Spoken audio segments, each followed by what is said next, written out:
linguagem da cura pelo Espírito. De acordo com o caminho da autorrealização, poucas palavras servem de base à arte de curar pelo Espírito. Antes de abordar esse assunto, quero dizer brevemente o que se entende por autorrealização. É uma doutrina espiritual baseada em uns poucos princípios que qualquer pessoa pode observar praticamente, independente da sua confissão religiosa. O caminho da autorrealização revela a natureza de Deus como sendo o poder infinito, a inteligência e o amor do universo, e revela o ser de cada indivíduo como uno com a natureza e os atributos de Deus, ser individual esse que se manifesta em inumeráveis formas e espécies. Revela ainda que a natureza e a ideia que temos das desarmonias deste mundo resultam de uma concepção errônea sobre a revelação da divindade no universo.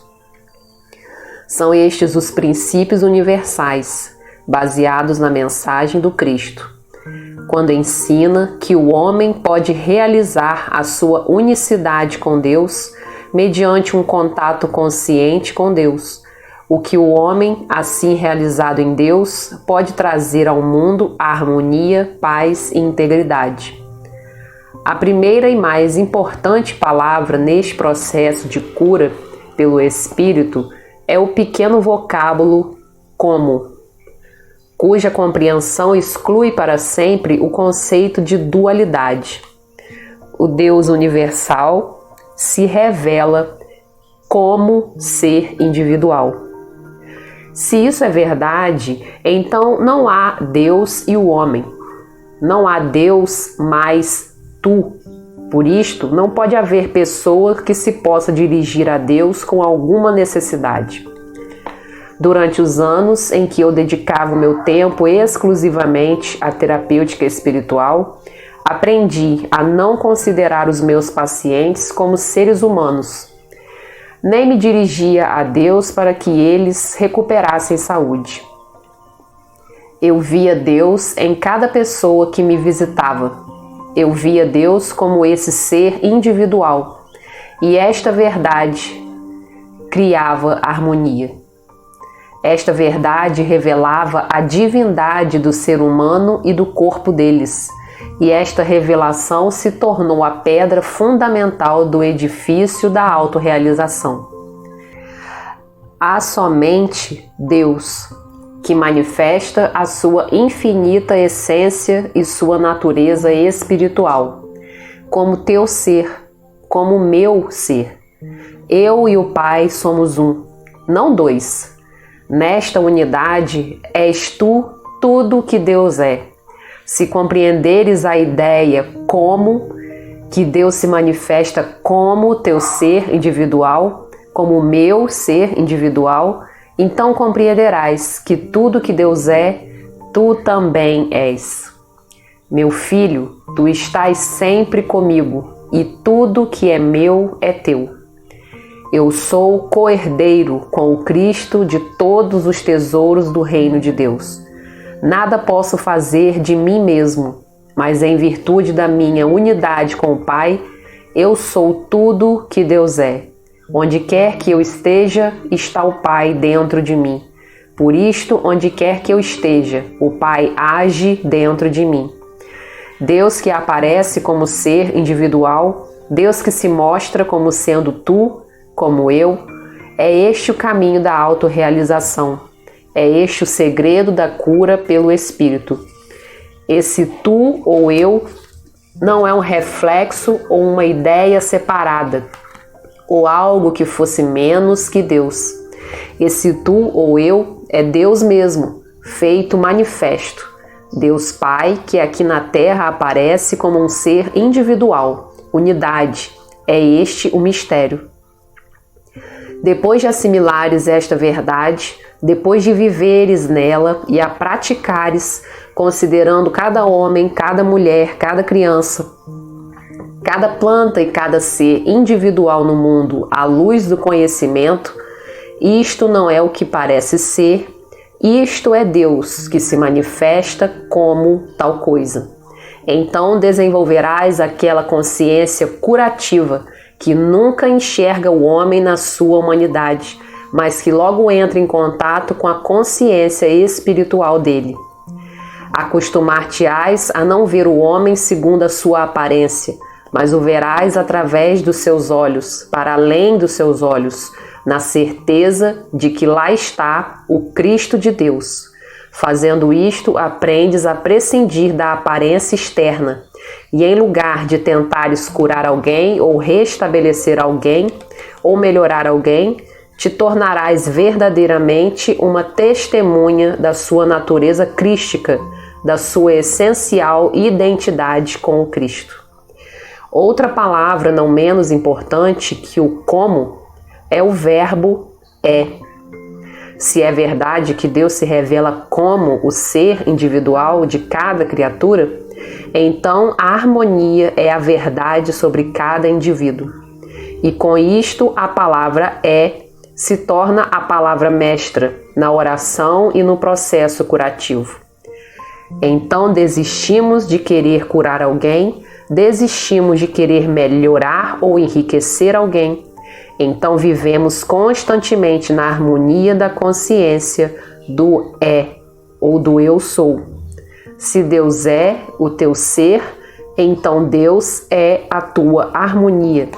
Se tudo que o Pai tem é teu, então tu estás agora mesmo na plenitude e na perfeição de Deus. Se Deus é a atividade do teu ser, então é a harmonia e a lei do teu ser. Se deixares de viver no passado e no futuro, então vives na consciência do permanente é, do eterno eu sou. Mesmo quando encontras um bêbado, um doente ou um moribundo, não prestarás atenção à aparência externa, mas dirás a ti mesmo, ele é. A consequência do como é necessariamente o é. É isso compreensível ou não? Se Deus se manifesta como o teu tu, portanto, é a harmonia e tua verdade. A mais poderosa expressão no vocabulário da oração é a palavrinha é. A harmonia é. Deus é. A alegria é. A paz é. A abundância é. A onipresença é. Será que pode haver algo que curar? Algo que mudar? Algo que renovar? Ou algo que aniquilar na presença da onipresença? Percebes os fenômenos externos, as aparências dos sentidos, mas não te deixarás desorientar por elas. Podem os olhos ser testemunhas da doença de alguém, testemunhas da pobreza ou da culpa de alguém, mas o Espírito te diz: não.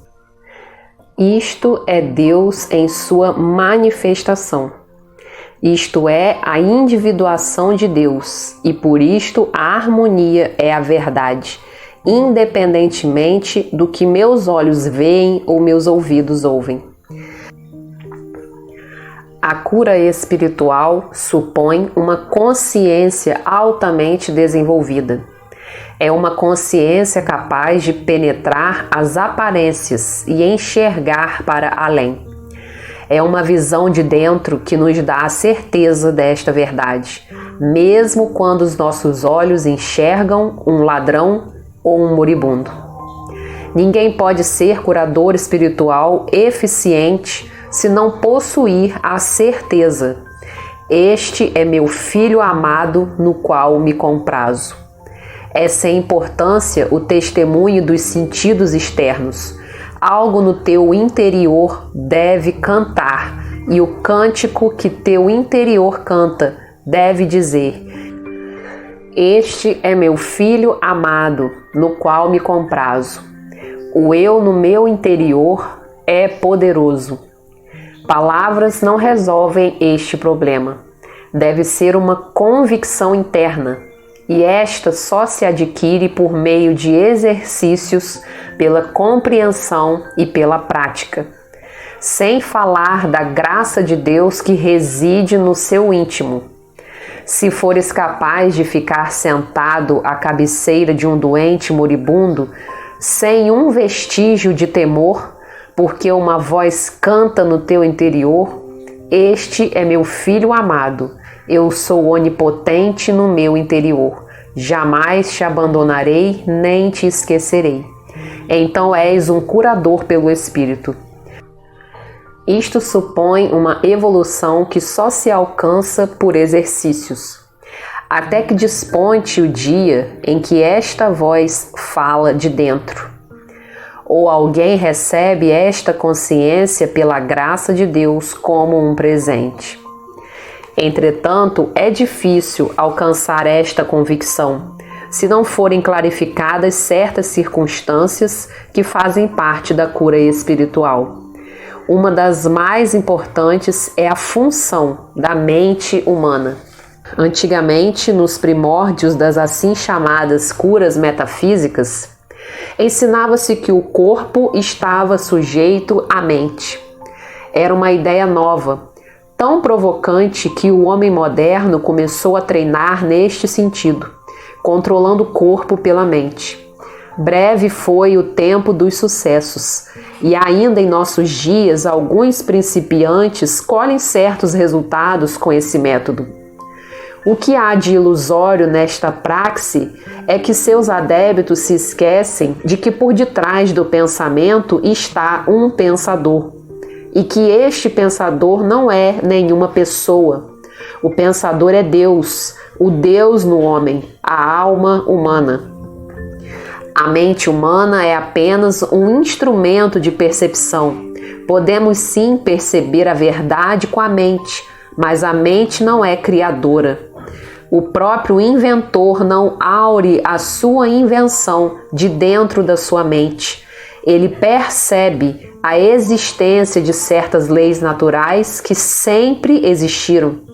Descobre como essas leis harmonizam-se entre si e como devem ser aplicadas.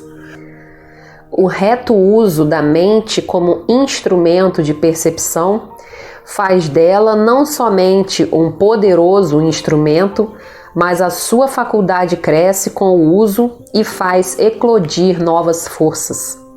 Sabendo que a mente é um instrumento, deveremos saber também de quem ela é instrumento, porque todo instrumento deve ser conduzido e controlado por alguém. Infelizmente, a maior parte dos homens não descobriu ainda aquele centro interior capaz de dirigir eficazmente o intelecto humano. Adeptos das ciências mentais, quando tentam dominar a mente pela força da vontade ou pela modificação de pensamentos, chegam geralmente à experiência de que a mente humana não se deixa dominar pelo homem. E a disposição desses estudiosos acaba por ser pior no fim do que era no princípio, revelando-se em estados de esgotamento nervoso. A mente humana é um instrumento de algo que está acima dela. Esse algo é o verdadeiro eu do homem, a tua autêntica identidade. Se esse teu eu interno guiar e controlar a tua mente, então encontrarás a paz. Uma paz perfeita que transcende o entendimento humano. Certas fotografias de Thomas Edison nos dão a ideia de uso correto da inteligência. Esses retratos mostram o grande inventor quase sempre com a mão junto ao ouvido, em uma atitude de intensa auscultação. Os seus colaboradores sabiam contar numerosas histórias sobre isto. Edison lhes distribuía os trabalhos de pesquisa e cada um elaborava aquilo de que era capaz. E no fim apelavam para a sabedoria do mestre. A mão do inventor ia imediatamente ao ouvido. Edison escutava uma voz inaudível e depois dava as suas instruções para o próximo passo. Nesta altura, quero frisar a diferença entre duas atitudes.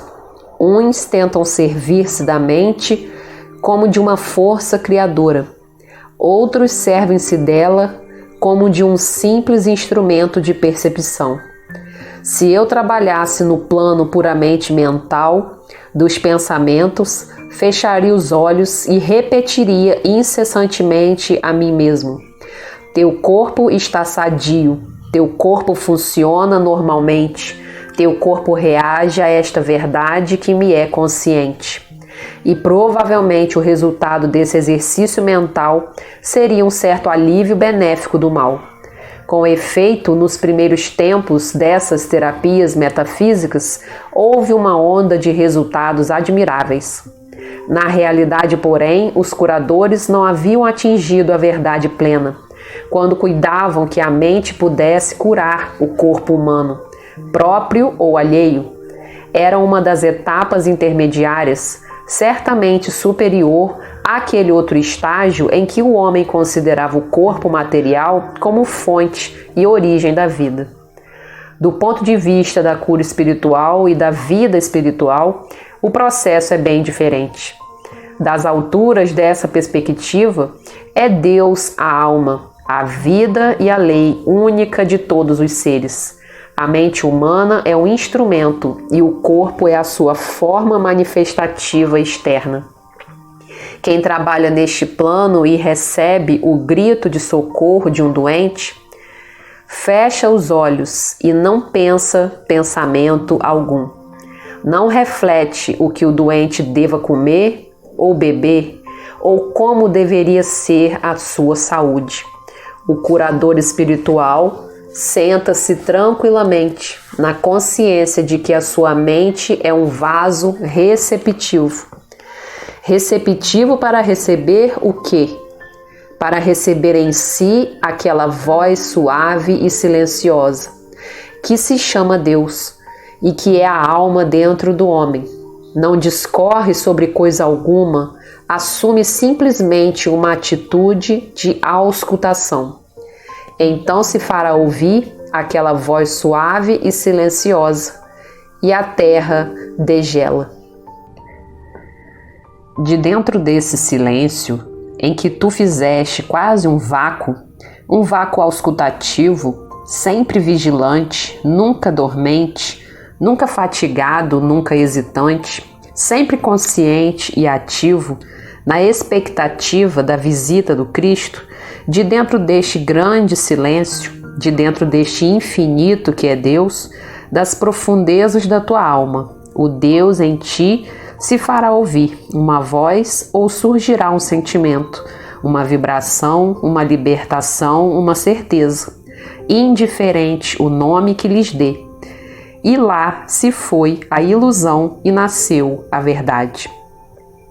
Não importa a natureza do problema, quer seja de caráter físico, mental, moral ou financeiro, ou se trate de harmonizar relações sociais, não faz diferença alguma, pois não é a tua sapiência que vai tratar do assunto. Tu não aures daquilo que aprendeste durante os anos da tua peregrinação terrestre. Mantens uma atitude completamente receptiva para aquilo que te criou no princípio e que sabe da situação de cada indivíduo.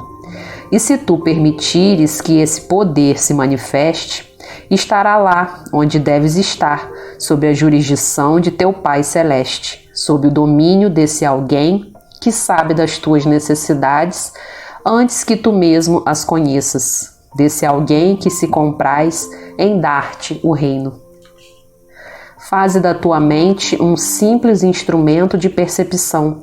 Em vez de investires com a tua cabeça contra a muralha de um problema aparentemente insolúvel, em vez de te preocupares com o pensamento qual seja o próximo passo a dar, amanhã, depois de amanhã, habitua-te a escutar, servindo-te da mente como de um canal para receber as águas vivas da fonte. Permite que Deus encha a tua mente.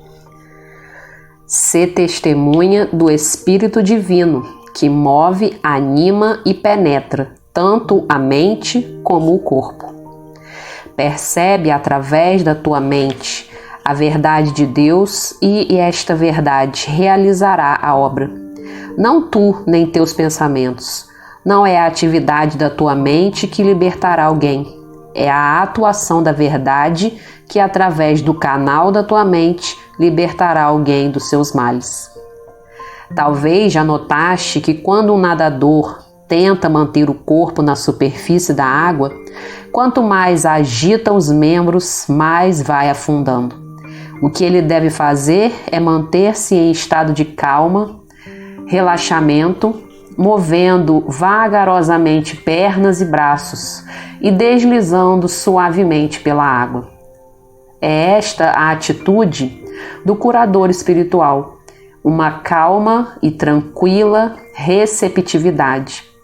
A cura pelo Espírito é algo maravilhoso, quando se nos torna tão natural como nadar ou como respirar. Se não for isto, pode ser mais fatigante que o mais duro trabalho diário. O curador espiritual, quando está alicerçado na verdade divina, mantém-se livremente suspenso em Deus e permite que o Espírito de Deus flua através dele. Deixa jorrar a verdade e a verdade o libertará, seja a ele mesmo, seja o seu paciente. Isto é obra da verdade, nunca do homem. É esta a atitude realmente humilde que repousa no Espírito. Eu de mim mesmo nada posso fazer, mesmo que o tentasse. Flutuando livremente na atmosfera da verdade, será a obra realizada pela verdade. Ao nadares, deixa que as águas suspendam o teu corpo. Ao curares, deixa que o Espírito de Deus realize a cura. Não tentes influenciar a verdade com a tua mente. A verdade é infinita e teu intelecto é finito.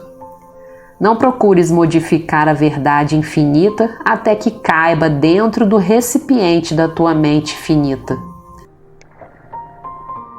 Oi pessoal, aqui é Renata Gomes. Como esse capítulo é muito longo, eu escolhi dividi-lo em duas partes, então vamos cortar por aqui e aguarde o próximo vídeo, a segunda parte. Abraço!